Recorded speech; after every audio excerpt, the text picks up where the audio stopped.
இங்க ஒரு பொண்ணு தற்கொலை பண்ணி இறந்து போயிடுறா. அவளுடைய பாடியை தூக்கும் போது அது அசைஞ்சிருது. அப்படியே போட்டு வெளியே ஓடி வந்துடுறாங்க. கை காலெல்லாம் அசையுது அப்படின்னு சொன்ன உடனே உயிர் இருக்கா அப்படின்னு வந்து செக் பண்ணி பாக்குறாங்க. ஆனா உயிர் இல்ல.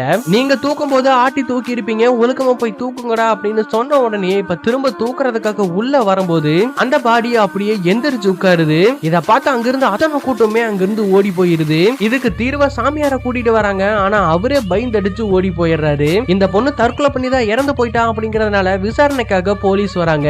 அங்க உடல் கூறு ஆய்வு பண்ணணும், அதனால பாடியை வெளியே கொண்டு வாங்க அப்படின்னு இன்னும் சில பேரோட போய் அந்த பொண்ணோட பாடியை திரும்பவும் தூக்க ட்ரை பண்றாங்க. ஆனா இந்த தடவை கட்டலே உடைஞ்சு போய் அப்படியே அந்த கட்டல் பின்னாடி வந்து பாடி இப்ப அந்தரத்துல நிக்க ஆரம்பிச்சிருது. இதுக்கு காரணம் என்னன்னா, இந்த பொண்ணு தற்கொலை பண்ணல, இவனுடைய அண்ணன் தான் கொலை செஞ்சிருக்கான். அதுவும் அவன் மறைச்ச தப்ப இவளுக்கு தெரிஞ்சிருக்கிற காரணத்தினாலதான் செஞ்சிருக்கான். இத போலீஸ் கண்டுபிடிச்சு அவனை அரெஸ்ட் பண்ணிடுறாங்க. அதுக்கப்புறம் தான் அந்த பொண்ணோட ஆவி அங்கிருந்து போகுது.